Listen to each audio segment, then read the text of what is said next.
Bhumi Patel, Assistant Professor at LJ Institute of Engineering and Technology in the Department of Electronics and Communication.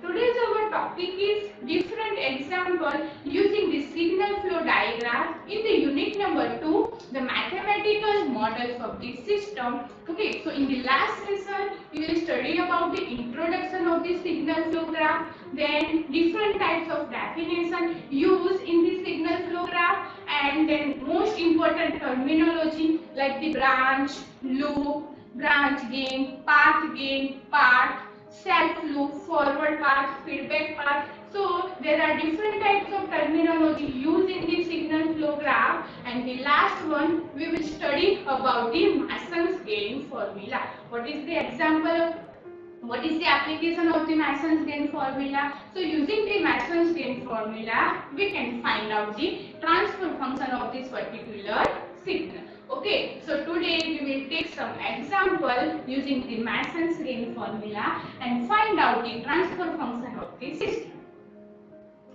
Okay, so first of all, what is the Mason's gain formula? So the Mason's gain formula, the equation of the transfer function is C of s upon R of s, that is equal to summation starting from I is equal to 1 to n pi delta I upon delta, where n is my number of forward path, pi is the ith forward path gain, delta is the determinant of the system, and the delta I is the determinant of the ith forward path. Okay, and if we have to find out the value of delta, so the delta is equal to 1 minus sum of all individual loop gain plus sum of the product of the gain of the all possible two loops that do not touch each other minus sum of the product of the gains of the all possible three loops that do not touch each other, and the equation of the delta I. So delta I is nothing but the value of the delta of the part of the block diagram that do not touch the ith forward path.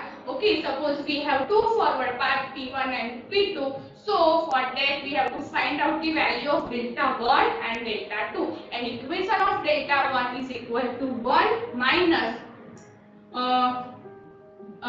the loop that do not touch the first forward path, and delta 2 is equal to 1 minus the loop that do not touch the second forward path. Okay, so the first example, apply the Mason's rule to calculate the transfer function of the system represented by the following signal flow graph. And signal flow graph is given where R is my input signal and C is my output signal. Okay, so here R of S is my input signal and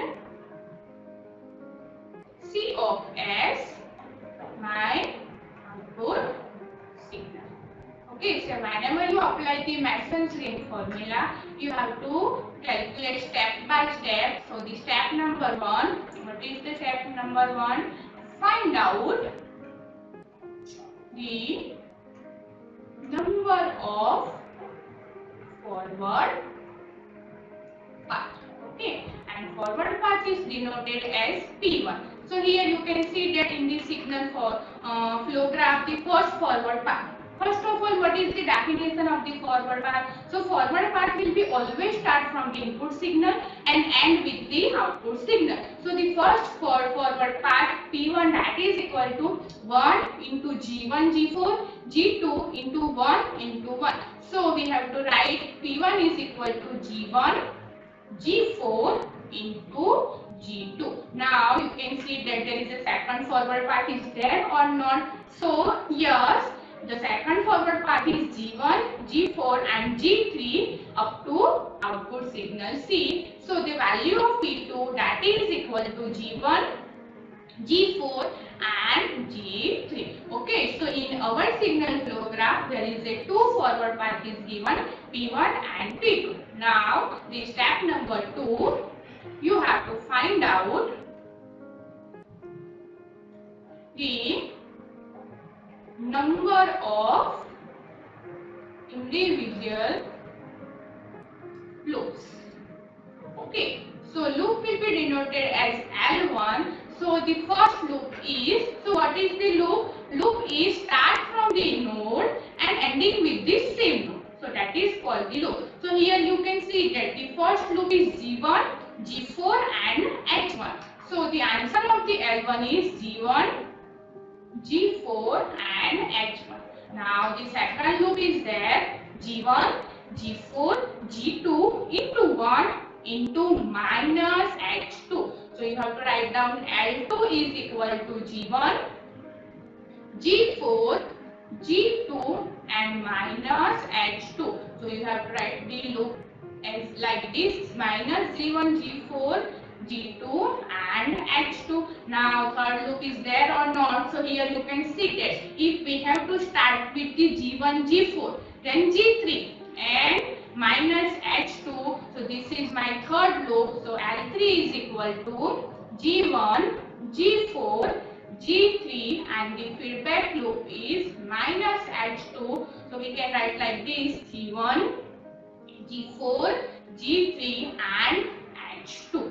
Okay, so in our particular example there is a 3 number of individual loop. Now in the step number 3 you have to find out the 2 non-touching loops. Okay, so this is L1, 2. So here you can see that. First of all, what is the non-touching loop? The loop having not a common node. Okay, that is called the non-touching loop. Suppose the 2 loop is given like this format. This is my first loop and this is my second loop and this is the node of the loop. So here you can see that for L1 and L2 there is a no common node is available. So L1 and L2 is called the 2 non-touching loop. Okay, but the loop is given like this format or this format. Okay, so here you can see that for the loop number 1, for the loop number 1, 2 and 3, here for the loop number 1 and 3 this node is common and for the loop number 2 and 3 this node is common. So 1 and 3 is the touching loop, 2 and 3 is also touching loop because this node is common and 1 and 2 is also a touching loop. Okay, so in our example if we have to see that for the loop number 1 and loop number 3 the one node is common. Again for the loop number 1 and 2 the node is common. So there is a no 2 non-touching loop is available for this particular signal flow graph. So we have to write the answer 0. Okay, if there is a availability, so you have to write down the gain of this particular loop. Now the step number 4 you have to find out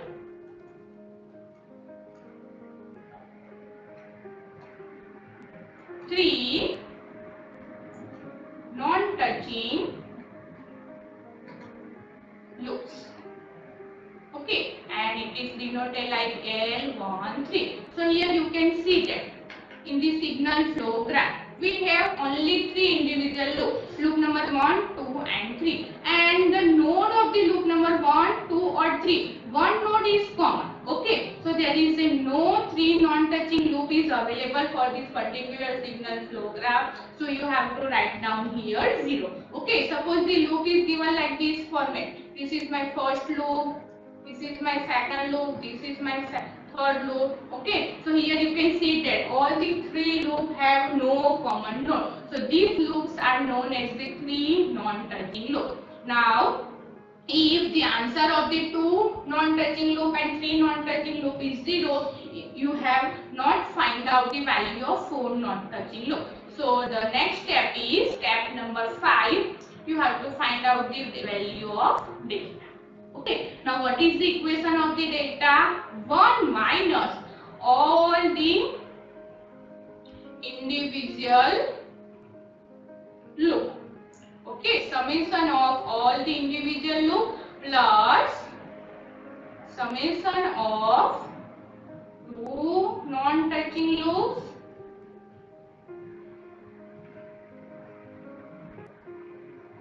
minus summation of 3 non-touching loops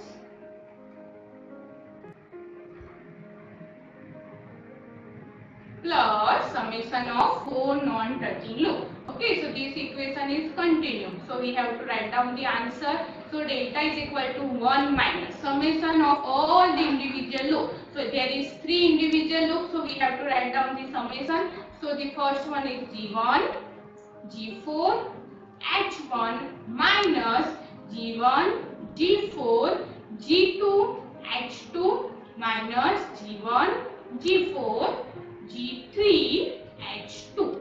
Okay, plus summation of two non-touching loops. And the answer of the two non-touching loop is 0.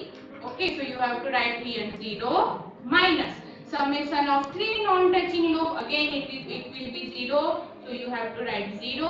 So what is the value of delta? So delta is equal to 1 minus G1, G4, H1 plus G1, G4, G2, H2 plus G1, G4, G3, H2. Okay, so this is the answer of the delta. Now the last step is we have to find out the value of delta I. Okay, here you can see that we have two forward paths P1 and P2.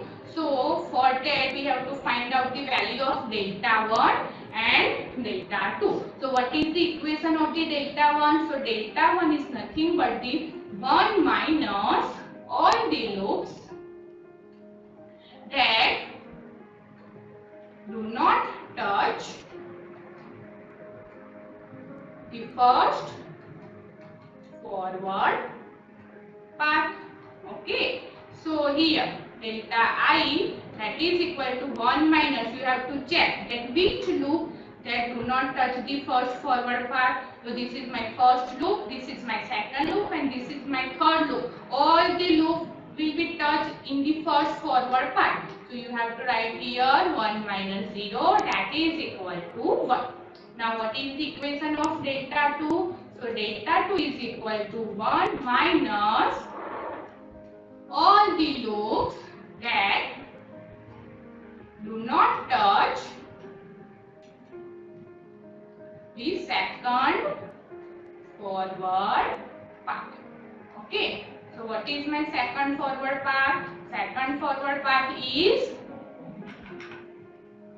G1, G4, G3. So for G1, G4 and G3, the first loop is connected, the second loop is connected, and third loop is also touching. So we have to write down here 0, that is equal to 1. Okay, and the next last step is you have to find out the transfer function.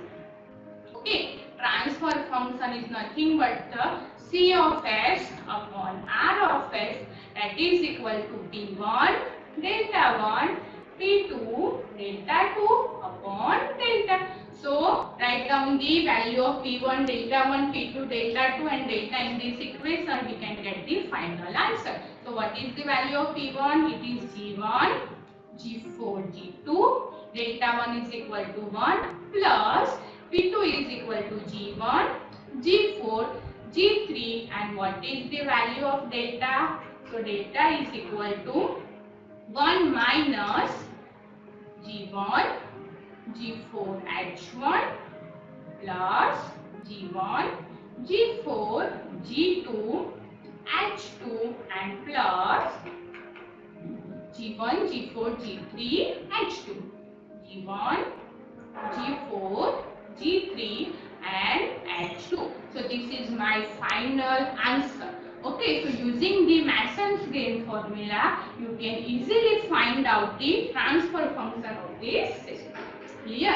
Now, the next example, example number 2, apply the Mason's rule to calculate the transfer function of the system represented by the following signal flow graph, and signal flow graph is given like this manner, where R of S is my input signal and Y of S my output signal. Here the loop is given L1, L2, L3 and L4. Okay, so first of all you have to find out the transfer function step by step. So what is the step number 1? So in the Mason's gain formula, in the step number 1, you have to find out the number of forward path.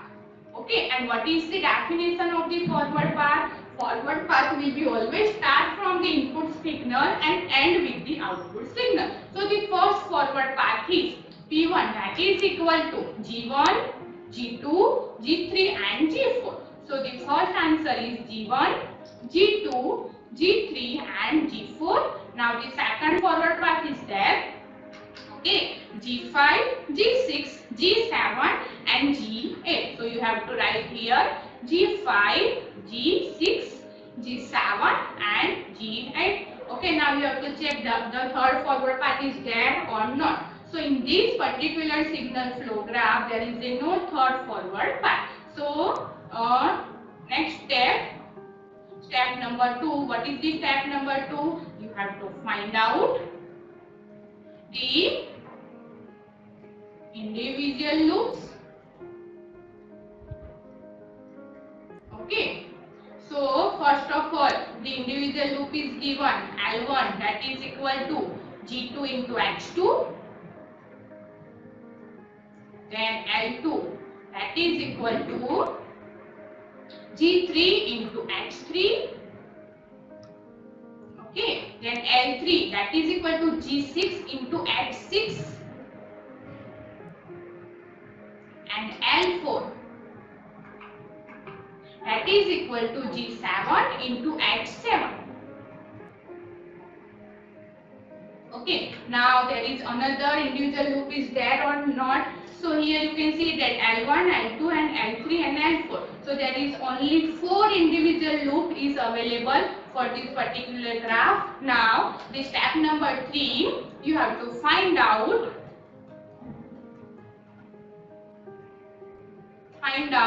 two non-touching loops. Okay. So suppose the first one is L12. So here in this diagram, you can see that we have 4 loops, L1, L2, L3 and L4. So let's check, L1 and L2, one node is common. For L3 and L4, one node is common. Now let's check for L1 and L4. There is a no node is common. So the L4 and L4 and L1 is known as the non-touching loop. Okay, so write down the answer. So there is a 2 non-touching loop. The first one is the L1 and L4. Okay, what is the answer of L1? G2H2. And for L4 it is G7H7. Clear? Now the next is L13. Okay. So here, same thing for L2 and L3. There is a no common node is available. So L2 is equal to G3H3 and L3 is equal to G6H6. Okay, so in our example, there is a 2 non-touching loop is available, L12 and L13. Now the step number 4, you have to find out 3 non-touching loops.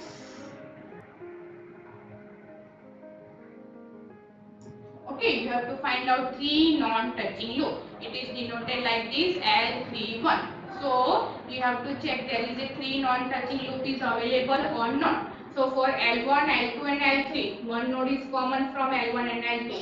Same thing, L2, L3 and L4, one node is common. For L1, L2 and L4, again the node is common. So there is a no 3 non-touching loop is available. So answer is 0. Step number 5. You have to find out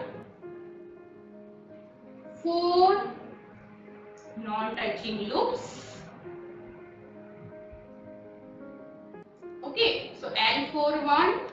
So if 3 non-touching loop is not available, the answer of this 4 non-touching loop is 0. So if we can check, so here there is a 2 individual loop is there, L1, L2, L3 L3 and L4. So between these loops, the one node is common. So there is a no 4 non-touching loop. So then next we have to find out the value of delta. Step number 6. Delta is 1 minus summation of individual loop, that is L1 plus L2 plus L3 plus L4 plus summation of two non-touching loop, that is equal to L 1 2 and 1 3. Okay, minus summation of three non-touching loop, that is 0 L3 1 and plus summation of 4 non-touching loop, that is also 0. So what is the answer of delta? So delta is equal to 1 minus L1 is equal to G2H2 and L2 is equal to G3H3 plus L3 is equal to G6H6 and L4 is equal to G7H7. What is the value of L12? That is G2H2, G7H7, and L13 is nothing but the G3H3, G6H6 minus 0 plus 0. So this is the answer of delta. Now the next step is we have to find out the value of delta. Okay, here two forward path is given, P1 and P2. So we can get two value of delta. So first of all, delta 1 minus all the loops that do not touch the first forward path. Okay, so you have to check which loop that do not touch the first forward path. So 1 minus here. The first first forward path is G1, G2, G3 and G4. So for that L3 and L4 do not touch the first forward path. So you have to write the answer like this: 1 minus all the loops that do not touch the first forward path, that is L3, L4. Okay, so delta 1 is equal to 1 minus G6H6, G7H7. Okay, now what is the value of delta 2? So delta 2 is equal to 1 minus all the loops that do not touch the second forward path.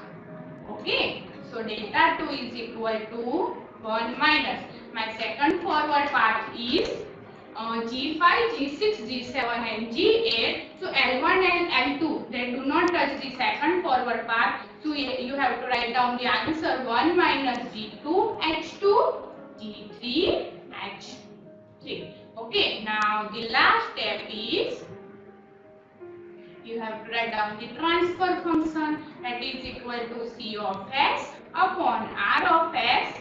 Okay, this is equal to P1 delta 1, P2 delta 2 upon delta. Okay, if we can get the three forward paths, so we have to write down the equation like this: P1 delta 1 plus P2 delta 2 plus P3 delta 3 upon delta. Okay, so put the value of P1 delta 1, P2 delta 2 and delta in this equation and we can get the final answer for this particular example. So using the essence gain formula, we have to find out the transfer function of this system. Thank you everyone. If anyone have doubt regarding this topic, you have to contact me in my email ID.